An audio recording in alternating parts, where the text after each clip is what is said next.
4 temps forts ont marqué ces grands moments de clôture des assises de cette université d'été qui s'est tenue à La Rochelle du 28 au 30 août 2015 sur le thème Agir en commun.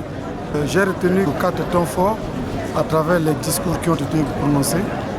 Et de ces discours, je vais m'articuler sur l'allocution du premier secrétaire du Parti socialiste, Jean-Christophe Combatelis, quand il a parlé de la jeunesse. Quand il cite qu'un enfant qui sanglote au bord de la route, c'est toute l'humanité qui pleure. Donc ça montre que les enfants, la jeunesse est aussi placée au centre des préoccupations de nos hommes politiques, du pouvoir public.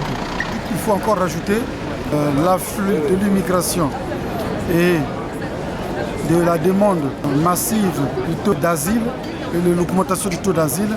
Il a démontré qu'il faut attaquer le mal à la racine, c'est-à-dire faire de la sorte qu'il y ait la paix dans les pays d'origine, afin que ce grand problème, ce épineux problème de la demande d'asile, ce épineux problème de l'immigration soit enrayé depuis nos pays d'origine, à travers la contribution à la paix, à la sécurité dans nos pays.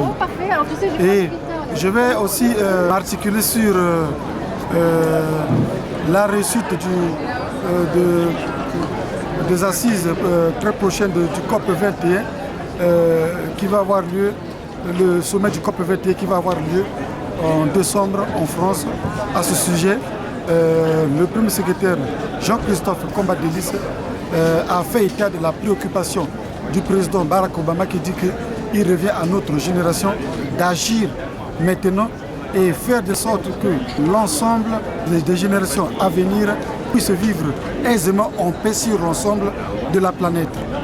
Le Premier ministre Manuel Valls qui pense que l'ensemble des pays du monde doivent travailler avec l'Afrique, construire avec l'Afrique, car l'Afrique est des continents d'avenir qui rassure et qui est l'espoir du demain.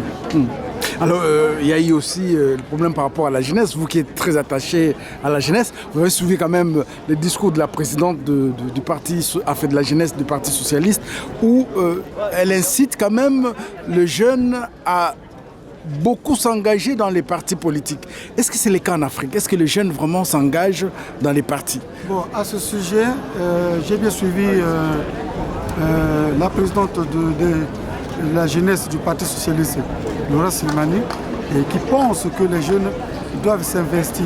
Les jeunes, oui, les jeunes doivent s'investir ensemble avec l'ensemble des partenaires sociaux afin qu'il y ait la paix et qu'il y ait la stabilité et qu'il y ait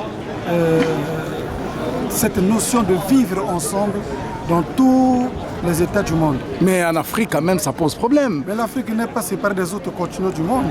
L'Afrique aussi, la jeunesse comme partout ailleurs, doit contribuer pour qu'il y ait la paix et qu'il y ait la stabilité dans tous les pays du monde. Docteur Payan, je vous remercie. Merci aussi à vous.